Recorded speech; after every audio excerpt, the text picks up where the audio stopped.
비결. 영원히 복받는 비결이 무엇인가에 대한 말씀을 가지고서 함께 은혜를 나누고자 합니다. 자, 신앙인의 삶. 세상 사람들과 달리 신앙인의 삶은 어떤 삶이냐면은, 우리가 신앙인의 삶을 살아갈 수 있는 이유가 뭐냐면은, 세상에서는 잠시 잠깐이거든요. 내가 어떤 일들을 이루었을 때 잠시 잠깐 기쁨이 있고 감사가 있고 즐거움이 있고 소망이 있고 그런 일이 있어요.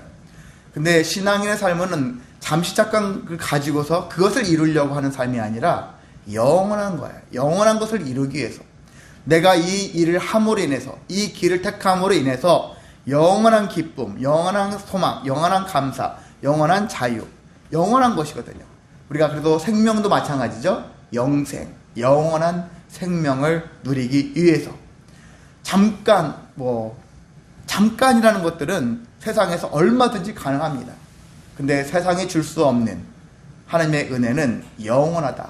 영원하다라는 것 특징이 있기 때문에 저와 여러분은 신앙생활은 결국 영원한 것과의 어떻게 보면 그것을 목표로 해가지고 목적을 위해서 살아가기 위한 하나의 길이다라고 생각할 수 있겠습니다. 그래서 여러분은 내가 신앙생활을 할 때는 그렇게 영원한 것을 얻기 위해서, 누리기 위해서 하는 거다라는 그런 생각을 가지고서 임하시기를 원합니다. 그래서 오늘도 그 말씀의 토대 안에서 영원히 복받는 비결, 그 비결에 대해서 함께 말씀을 나누고자 합니다. 자, 신명기는 모세가 설교한 내용들이 앞에 나와 있고요.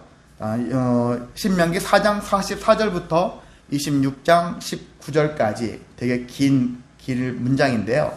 여기가 모세가 두 번째로 설교한 대목이 나온다는 얘기죠. 우리는 지난주 후반 44절부터 오늘 5장 계속해서 모세가 두 번째 설교하는 내용들을 진행하고 있습니다. 자, 진행하는 건데 이 설교를 지금 누구한테 하는 거냐? 출애굽했었을 때 당시에 1세대 그 9세대들한테 설교했던 거냐? 그렇지 않아요. 그때도 했었지만은요, 지금 이 모세가 설교하는 내용들은 현재 신세대들, 20세 이하들이, 그리고 후에 태어났던 사람들, 그런 신세대들을 대상으로 설교를 다시 하고 있는 것이라고 할 수 있습니다. 그러니까 39년 전에 하나님께서 십계명을 비롯한 수많은 말씀들을 주셨지 않습니까? 그 말씀들을 당시 사람들한테 선포를 했어요. 그리고 지금 오늘날 이제 40년이 광야 40년이 차서 가나안 땅 가기 직전에 다시 한번 모세가 이런 신세대들에게 말씀을 선포하고 있다고 생각하면 될 거라고 봅니다. 그래서 이렇게 말씀을 선포할 때 이 신세대들에게 한 설교를 통해서 모세가 강조하는 것은 뭐냐면은 하나님의 명령, 하나님의 규례를 너희들이 지켜야 된다. 이렇게 그런 얘기를 말씀하시는 거죠.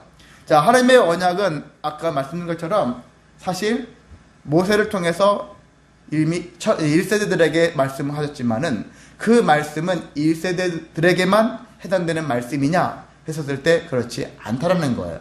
그 말씀은 그 후에 신세대들에게도 계속해서 같이 적용되어질 수 있다라는 것입니다. 근데 1세대들은 그 말씀을 긴가민가 한 거예요. 그 말씀을 확실히 믿지 않았어요. 따르지 않았어요. 순종하지 않았습니다. 우리도 잘 알다시피 어떻게 살았습니까? 그들은 조금만 불편하면 원망하죠. 그리고 불편해하고 불신앙의 마음을 가졌죠. 모세를 원망하고 하나님을 원망했습니다.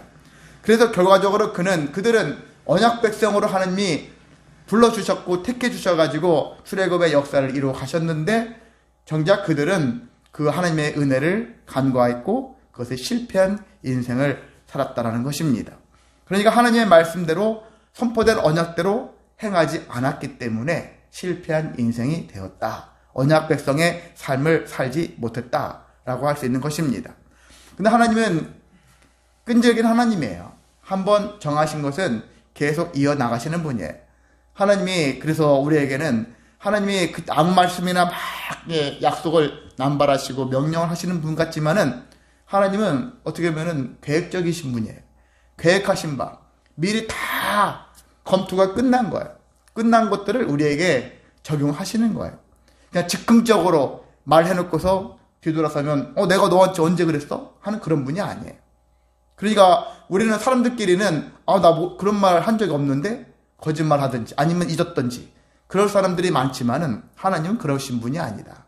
하나님은 한번 내뱉으신 말씀들, 언약하신 약속하신 말씀들은 반드시 그 약속을 지키기 위해서 행하시는 분이고, 내가 그 언약을 지켜라 했었을 때 또 언약의 대상자들이 있는데 그 대상자들이 최선을 다하지 않고 언약대로 살지 않으면은 다른 세대들에게도 그 말씀을 계속 전한다는 것을 알 수가 있습니다. 그래서 하나님께서는 모세를 통해서 이렇게 9세대들은 죽었잖아요. 1세대들은 죽었는데 다음 세대들에게 말씀을 계속해서 이어서 선포를 합니다. 그러면서 아까 여러분이 읽으셨죠? 읽으셨을 때 누구에게 허락하신 거냐? 3절에 보면은 오늘 여기 살아있는 우리 곧 우리와 세우신 것이라 할 때, 여기 우리 할 때는 1세대들을 얘기하는 게 아니에요. 1세대들은 그게 죽은 거죠. 죽었고 지금 신세대들한테 우리가 언약의 대상자다라고 모세가 강조를 하고 있는 것입니다. 그런 것처럼요, 하나님의 언약은 그러면 여기 있는 신세대들에게만 해당될 것이라고 생각이 드십니까? 그건 아니겠죠? 그 언약은 오늘날도 유효하다라는 거예요. 오늘날 누구에게? 우리에게. 근데 오늘날 우리에게만 또 유효합니까? 아닌 거예요. 우리가 아직 알지 못하는 미래의 후손들에게도 그 언약은 계속 이루어진다. 계속된다.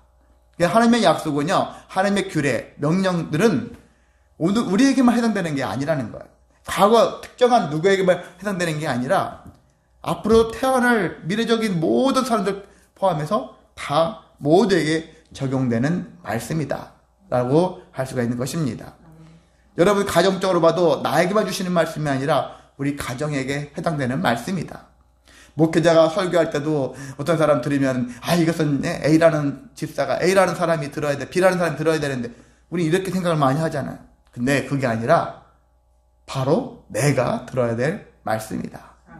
누가 들어야 될 것도 틀린 말은 아니지만 항상 누구가, 그게 아니라 내가 들어야 될 말씀이다. 그렇게 생각하시기 바랍니다. 하나님 말씀은 그 사람이 꼭 들었어야 돼가 아니라 내가 반드시 들었어야 될 말씀이다. 이러한 마음을 가지고서 임하시기를 소망합니다. 자, 그렇다면은 우리는 하나님의 언약을 어떻게 대해야 될까?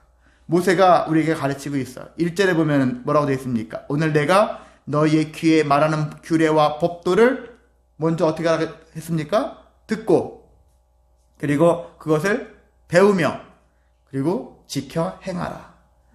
이러한 공식 아닌 공식처럼 되어 있는데 이렇게 행하라는 거예요. 먼저 들어야 되겠죠. 듣는 것이죠. 듣는 것이 참 귀한 일입니다. 남의 소리를 귀 기울인다는 거.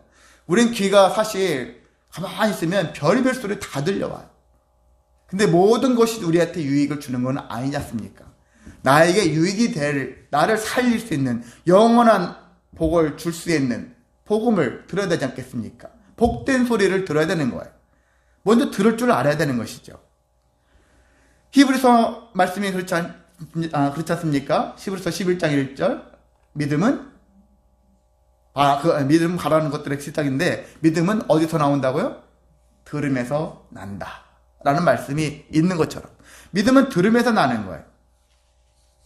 그래서 믿음을 가지려면은, 물론 예전에는 글씨 이런 것 문장이 없으니까, 글씨 같은 것들이 없으니까 자꾸 구전으로 전해져서 이렇게 해도 표현도 되겠지만은요, 그걸 떠나서 기본적으로 듣는 거예요. 복음을 들을 줄 아는 귀, 이런 귀를 여러분이 가지시기를 원합니다. 들을 줄 아는 것도 능력이거든요. 남의 소리를 경청할 줄 아는, 이것은 듣는다라는 것이 단지 그냥 주어 듣는 게 아니라 경청이라는 뜻을 갖고 있다는 얘기죠. 새겨 듣는 거예요.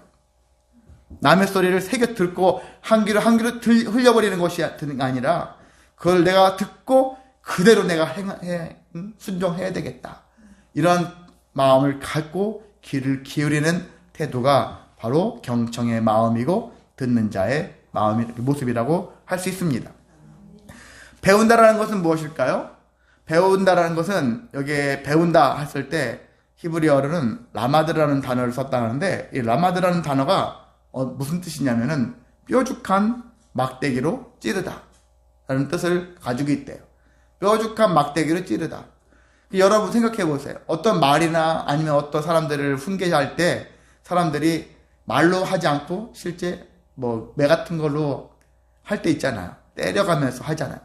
뾰족한 막대기로 쿡 찔러가면서 똑바로 안 하면은 계속 찔러가면서 자극을 주고 그러잖아요. 좀 생각만 해도 끔찍하죠? 여러분 삐죽한 걸로 여러분 툭 찔러가면서 똑바로 안 해? 그럼 좀 기분이 언짢잖아요. 근데 이 얘기를 풀어서 얘기하면 결과적으로 훈련을 시킨다. 훈련을 받는다. 그래서 배운다라는 얘기는 훈련이 필요하다는 얘기거든요. 그냥 배고 고개 끄덕끄덕하고 그렇구나. 머리가 발달하고 머리가 커져간 그런 지식의 상태를 얘기하는 것이 아니라 내가 삶으로 계속해서 학습을 하는 거예요. 그걸 훈련하는 거예요. 언제까지? 될 때까지. 흔히 삶이 될 때까지. 기도하면 기도가 삶이 되어질 때까지. 감사를 고백한다면 그냥 이때만 고백하고 저 때는 또 안 하고 그런 게 아니라 언제든지 내 입이 감사합니다. 감사합니다. 모든 일에 감사합니다. 원하지 않는 일이 있어도 감사합니다. 그런 생각이 될 때까지. 그래서 그 자극을 통해서 계속해서 훈련을 받는 그 시간들이 필요하다는 것입니다. 저절로 되는 게 하나도 없어요. 날 때부터 저 사람은 착해. 있긴 있어요. 저도 어릴 적에 교회에 보면 어떤 제 선배 형이 있는데 참 법 없이도 살 사람이에요. 야, 사람이 저렇게 착한가. 정말 말이나 행동이나 부정적인 말을 못 들어봤어. 선천적으로 그런 사람도 없지 않아 있어요. 그렇다 할지라도 기본적으로 대부분 보편적으로 봤을 때는 훈련을 통해서 인격을 만들어 가야 하는 것입니다. 하나님께서 우리에게 기본을 주셨어요. 기본적인 인격을 주셨지만 그걸로 만족하면 안 되는 거예요. 계속해서 더 뛰어난 인격을 갖기 위해서 훈련을 해야 되는 거예요. 그런 것처럼 신앙도 마찬가지예요. 저절로 되어지는 건 없습니다. 그냥 교회 안에 가만히 앉아있으면 되는 게 아니에요. 계속해서 하려고 노력하는 것이죠. 그런 노력 끝에 하나씩 무언가 열매를 맺혀가고 있는 그것이 삶이 되어져가는 인생을 살아갈 수가 있는 것입니다. 그래서 우리가 이것이 약하다라는 거예요. 한국 교회 많은 사람들이 지적하는 것이 사람들이 교회 당으로는 많이 가요. 예배당으로는 많이 갑니다. 그런데 정작 훈련은 안 한다라는 거예요. 무슨 교회 안에 무슨 성경 공부만 무슨 반 있다 하지만 근데 거기에서 실제 자기 자신을 돌아보고 실제 주님이 원하시는 모습으로 훈련된 모습으로는 살지 않는다라는 얘기죠. 이제 그런 면들이 그게 약점이다라는 얘기를 많이 하는데 그렇습니다. 우리는 훈련받는 것을 즐겨 해야 한다. 주님이 이렇게 원하신다면 그렇게 살려고 몸부림치는 것이 성도의 태도라고 할 수 있습니다. 자, 세 번째가 행한다라는 얘기죠. 행함. 우리가 야고보서 할 때 야고보가 그렇죠. 행함이 없는 믿음은 죽은 믿음이다. 그런 얘기를 하는 것처럼 결과적으로는 행위로 나타나야 된다. 지금까지는 들었고 열심히 훈련했지만 이제 실제 삶의 현장에서 그것들을 많은 자들 앞에서 관계를 맺으면서 행하는 믿음, 그런 믿음이 삶이 되어져서 드러나기까지 그렇게 해야 한다는 것입니다. 그랬을 때 사람들이 저 사람이야말로 너야말로 정말 믿음의 사람이고 네가 하나님의 사람이구나 라고 인정을 받을 수 있다는 것입니다. 우리는 그런 과정의 삶을 이미 지금 살고 있지만 우리가 좀 더 집중해서 듣고 배우고 행하며 살아가는 지혜가 넘치기를 원합니다. 자, 그렇다면 모세가 다시 얘기했었을 때 언약의 주 내용은 무엇이었을까 했었을 때 모세가 오늘 5장을 통해서 다시 한번 공개한 것은 뭐냐면 십계명이에요. 십계명. 이미 출애굽기에서도 십계명 언약의 말씀이 나와 있지만 여기에 신명기에도 십계명이 다시 선포되어졌고 그 십계명이 뭘 의미하는지 설명하고 있습니다. 그래서 십계명을 다시 한번 생각해 봅니다. 첫 번째는 무엇이죠? 나 외에는 다른 신들을 내게 두지 말지니라. 두 번째는 너는 자기를 위하여 새긴 우상을 만들지 말라. 그렇게 했죠. 그러면서 하나님께서는 질투하시는 하나님이다 라는 표현을 하고 있어요. 그리고 나를 미워하는 자의 죄를 3대까지 갚을 것이다 하면서 이 우상에 대한 부분들에 대해서 하나님께서 특히나 되게 엄하게 다스리고 있다. 지난주에도 말씀했었을 때 복받는 비결 중에 우상 숭배에 대한 얘기를 나눴지 않습니까? 마찬가지예요. 하나님께서는 전체적으로 우리에게 가장 하나님이 우리에 대해서 정말 용서하지 않는 행위가 무엇이냐? 우상 숭배다. 우상 숭배하는 것을 용서하지 않습니다. 그래서 우상 숭배하게 만드는 자들까지도 하나님은 이렇게 용서하지 않으신다.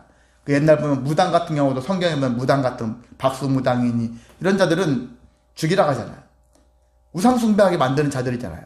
이런 자들은 우상 숭배하는 자들, 그리고 우상 숭배하는 자들, 그리고 하게 만드는 자들과 우상 숭배하는 자들은 하나님이 용서하지 않는다라는 것들을 보여주고 있습니다. 그리고 세 번째 계명은 여호와 이름을 망령되이 일컫지 말라, 그런 얘기를 하고 있어요. 여호와 이름을 망령되이 일컫는 자들을 나는 죄인으로 인정하고 한마디로 용서하지 않겠다라는 얘기를 하고 있습니다. 여호와 이름을 망령되이 일컫지 말라는, 망령되다라는 의미는 뭐냐면 아무렇게나 이름을 부르거나 우리가 헛되이 함부로 쓸데없이 이름을 추락시키는 그런 짓을 하지 말아라. 성도는 사실 자녀들은 내가 행실이 잘못되어지면 누구를 욕먹이는 겁니까? 부모님의 이름을 욕먹이잖아요. 부모님을 욕먹이는 거예요. 우리가 성도로서 잘못된 짓을 하면은 하나님께 욕을 먹이는 거예요. 우리가 하나님의 아버지라고 하잖아요. 부모님께 욕먹이는 행위를 하는 것인데 그게 바로 여호와 이름을 망령되게 하는 것과 다를 게 없습니다. 그와 같이 나의 행동 때문에 항상 우리는 사람들이 나는 나야. 근데 나의 정체성과 나의 개성을 찾는 것은 죄가 아닙니다. 근데 그것을 찾는 과정 속에서 사람들이 자기를 더 과장하다 보니까 죄가 들어와요. 교만이 들어오고 욕심이 들어오고 그래서 방종하게 되어져요. 자유가 아닌데 죄를 끌어들여와 가지고는 그게 자기의 인생이다라고 생각할 때가 있습니다. 그렇지 않아요. 그렇게 함으로 인해 가지고 자기를 낳아준 부모나 주변에 있는 사람들까지도 욕을 먹이죠. 그런 것과 같이 우리는 성도로서, 특히 성도된 자들은 나의 말과 행실이 어떤 영향을 끼치는지를 봐야 된다는 얘기죠. 그래서 모든 것들 세상 가운데 이런 위치를 보면은 내가 할 도리가 있고 하지 말아야 될 것들을 알 수 있는 분별력이 생긴다는 것이거든요.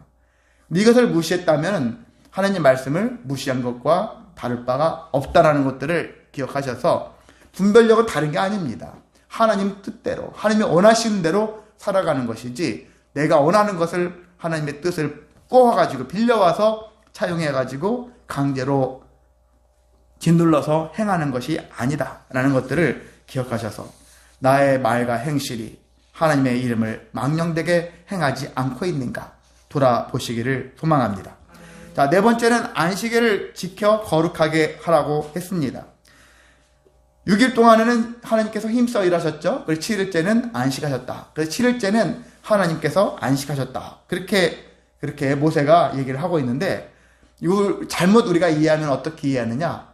하나님께서 6일 동안 열심히 하셨으니까 하나님도 쉬고 싶어서 7일째는 안식하시고 우리가 이 땅에 이렇게 모여가지고 예수님 찬양, 하나님 찬양하면서 하나님께 흔히 재롱잔치하나 이런 개념으로 이해할 수 있는데 그렇지는 않아요. 하나님은 아무리 힘들게 일하신다 할지라도 쉴 수 있는 그러한 쉬시는 분이 아니시라는 거예요.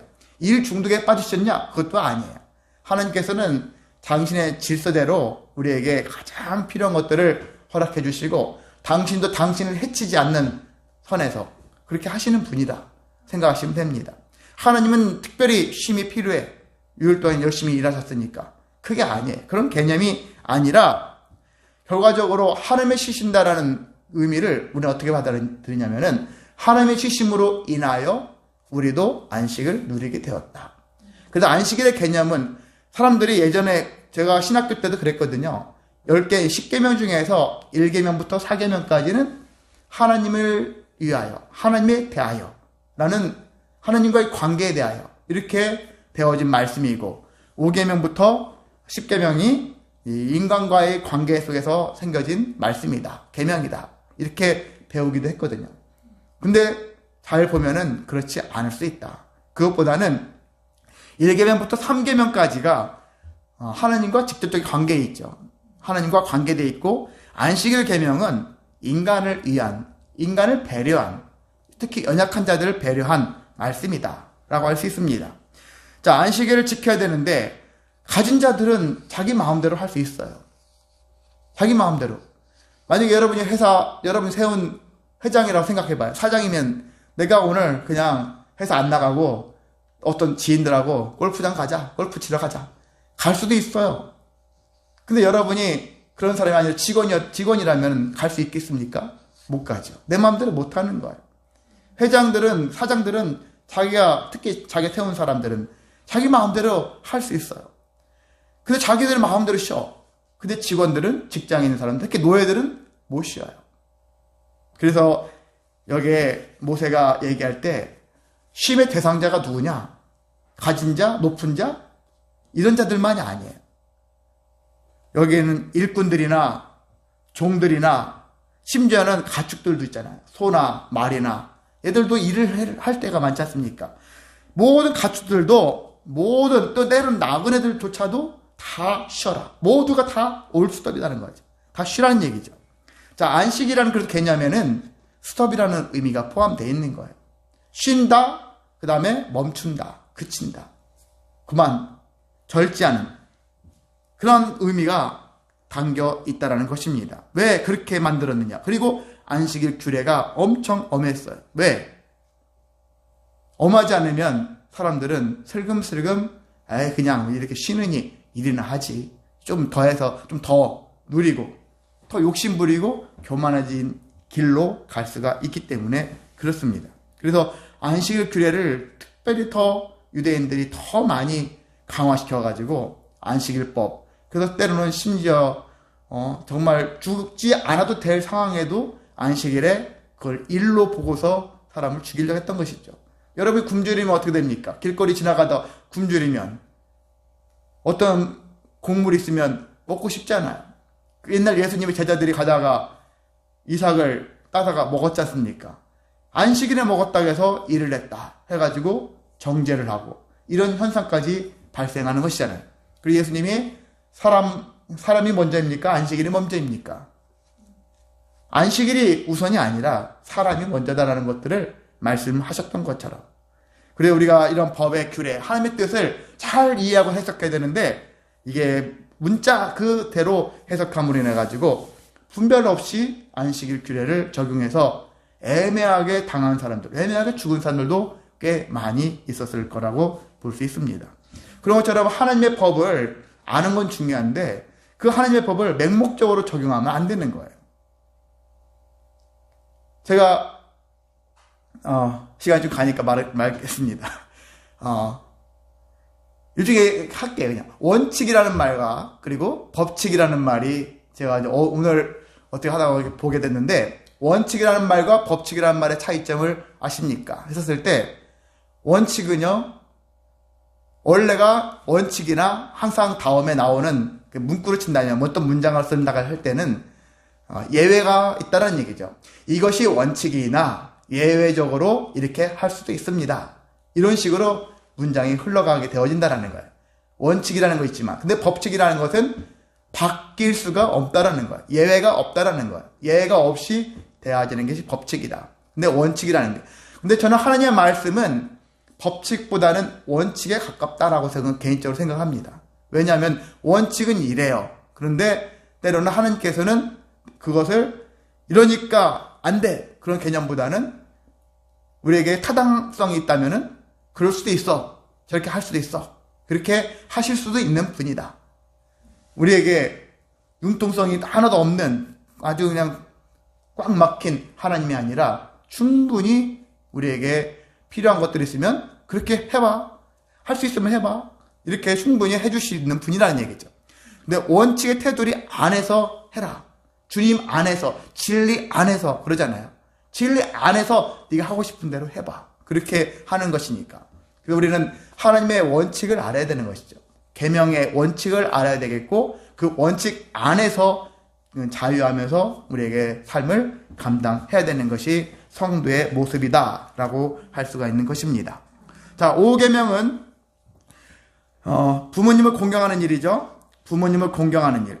공경하지 않으면 큰일 난다고 성경에서 여기저기서 많이 이렇게 나와 있습니다. 특별히 신명기 17장 16절에 보면은 부모를 경홀히 여기는 자, 경홀히 여긴다는 얘기는 경멸하고 홀대한다 라는 뜻을 갖고 있어요. 경홀히 여기는 자는 저주를 받을 것이다. 잠언 23장 22절에도 내 늙은 어미를 경히 여기지 말아라. 가볍게 여기지 말아라. 부모님에 대해서 가볍게 여기지 말아라. 근데 갈수록 보면은 자식들이 숫자가 적어서 그런지 몰라도 부모가 자녀를 너무 오냐오냐 키워서 그런지 몰라도 상대적으로 오냐오냐에 더 귀하게 키웠는데 상대적으로 부모가 가벼워졌어요. 상대적으로 자식이 부모를 가볍게 여겨요. 자기가 더 중요하고 자기가 최고인 줄 알아요. 이게 부모에 대해서 자기 중심으로 생각해서 부모를 대하는 경우가 많은데 부모를 중하게 여기는 것이 아니라 가볍게 여긴다. 경멸하고 홀대하면서 여기는 그러한 자녀들이 많이 늘어가고 있는 것이 오늘날 우리의 사회의 모습이기도 합니다.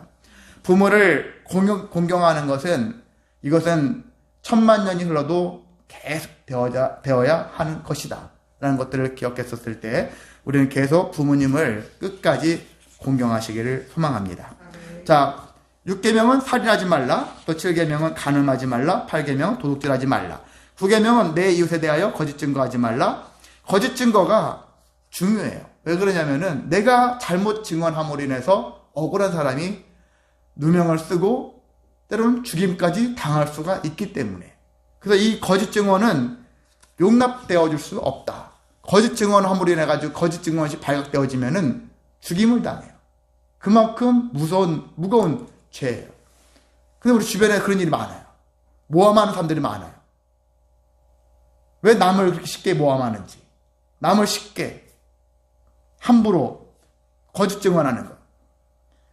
그것이 자기한테 유익하니까 했겠지만 그렇게 해서 뭐가 삶에 기쁨이 있겠습니까? 다른 건 몰라도 우리가 거짓 증거하지 않아야 된다. 사실대로 고백하며 살아갈 때 진실이 승리한다. 진리가 승리한다. 이런 말들이 통용이 되려면은 거짓 증거하지 않아야 한다는 것입니다. 자, 하나님께서 10계명을 주신 이유는 뭘까요? 거룩하게 살라는 거예요. 거룩하게. 우리가 성전된 이유, 거룩하게 살라. 제가 말씀했지 않습니까? 거룩하게 살아야 된다. 그리고 왜 10계명을 주셨는가? 결과적으로 이것을 지킴으로 인해서 너희가 복을 받아라 라는 뜻을 갖고 있어요. 자, 모세가 이제 회상합니다. 22절부터 33절까지 그 뒤에 있는 말씀까지 계속해서 얘기하는 것은 이제 회상하면서 뭐라 하냐면은 내가 10계명을 받았을 때 그 당시를 얘기하는 거예요. 처음에는 호렙산, 하나님의 산, 여호와의 산에 올라갔었는데 원래 사람들 일부 지도자급들과 같이 올라갔잖아요. 근데 그 산에서는 불과 구름과 흑암 막 이런 것들이 막 몰려왔었을 때 사람들이 그 영광을 보기 위해서 더 하나님 가까이 가겠습니다 했습니까? 아니었죠? 안 하고 무서워했어요. 두려워했어요. 두렵고 뒷걸음치는 거예요. 한마디로. 뒷걸음치고 모세를 떠밀어요. 모세, 당신이 가서 하나님을 직접 만나서 하나님이 뭐라 하시는지 듣고 우리에게 전해달라. 모세를 누구로 세웠습니까? 중보자로 세운 거예요. 모세를 중보자로 세웠어요. 모세를 대리자로 세운 거예요. 모세를 통해서 듣겠다. 우리 직접 하나님께 가까이, 하나님께 듣지 않겠다. 이렇게 백성들이 선포를 한 거예요. 그랬는데 하나님도 그것을 옳다. 그들이 주장하는 바가 옳다. 그렇게 하셔가지고 하나님도 허락을 하셨고 백성들도 허락한 상태에서 모세가 중보자가 된 거라고 할 수 있습니다. 그것처럼 모세가 중보자가 되어졌는데 이 모세에게 그래서 모세가 10계명 나중에 돌판도 갖고 오게 되어지고 하나님의 뜻을 계속 백성들에게 전하게 되어졌습니까? 자, 전하게 되었을 때 모세가 하나님의 뜻을 전하는 상태였을 때 모세에게 뭐라고 하냐면은 모세에게 그들이 이스라엘 백성들이 항상 이 같은 마음을 품어서 나를 경외하고 내 모든 명령을 지켜서 그리고 그들과 그 자손이 영원히 복받기를 내가 원한다 라는 것들을 선포하게 하라는 거예요. 이건 이제 신명기 뒷부분에 있어요. 28절부터 나와 있는 부분들을 얘기하고 있는 것인데요. 영원히 복받기를 원한다라는 사실을 백성들에게 알게 하고, 그래서 복받게 하려면 어떻게 되느냐? 그래서 일단 백성들은 장막으로 다 들여보내라 하고서 모세, 너는 여기 내 곁에 서 있으라 하면서 그들에게 가르쳐라. 이 계명을 가르쳐라. 그리고 그것을 그들이 행하게 해라. 그렇게 얘기했다는 얘기죠. 그렇게 함으로 인해 가지고, 그래서 여호와의 명령을 삼가 행하여서 좌우로 치우치지 말고, 복받는 사람이, 영원히 복받을 사람들이 이것저것 여러 가지 많이 한눈 팔면서 다른 짓 하면서 복을 받을 수 있겠느냐 이거죠. 영원히 복받으려면 하느님께 대하여 전적으로 하나님을 향하여 시선을 두고 하나님만 바라보고 하나님께 소망하며 하나님이 원하시는 계명대로 삶을 살아내야 한다는 얘기죠. 좌우로 치우치지 말고 모든 도를 행하라. 도를 행하는 게 쉬운 일이겠습니까? 집중을 하는 얘기죠. 집중해야 되죠. 딴 거 이렇게 여러 가지 치우치지 말고. 그래서 사실 목회자 입장에서는 목회자가 한가한 것 보이지만 하나님의 말씀을 자꾸 발견하고 분석하고 또 이것들을 성도들한테 어떻게 전할 것인가, 이것만 해도요 시간이 부족해요. 어떻게 보면 여유가 없어요. 다른 거 할 여유가 없다는 얘기죠. 그저 그런 말씀이 아니야. 어릴 적부터 들었던 얘기 그냥 또 되풀이해서 하는 얘기가 아니라 그 말씀을 정말 파헤치고 또 파헤치려면 엄청나게 많은 노력이 필요하다는 얘기죠. 다른 거에 관심들 그런 여력이 없다는 얘기죠. 그래서 우리는 그런 좌우로 치우치지 말고 하느님의 말씀, 십자가의 도를 하잖아요. 신약시대는 믿음의 도를 얘기하지 않습니까? 이 도를 어떻게 발견하고 어떻게 지켜서 행할 것인가, 이것들에 대해서 우리가 궁금해하고 그렇게 실천해야 한다는 것입니다. 그리하면 어떻게 된다겠죠? 33절에 너희가 살 것이요 우리가 살 것이요 복이 우리에게 있을 것이며 우리가 차지한 땅에서 우리의 날이 길리라. 영원토록 영원히 복받는 인생으로 살게 된다라는 것들을 우리에게 말씀하고 있는 것입니다. 여러분, 이 땅에서 잠시 잠깐의 복도 즐겁지만 우리는 기본적으로 영원한 복을 받으며 살아갈 수 있는 길을 하나님께서 제시해 주셨습니다. 그 길대로, 그 방식대로, 그 뜻대로 살아가는 저와 여러분 되시기를 주님의 이름으로 소망하고 축복합니다. 기도합니다.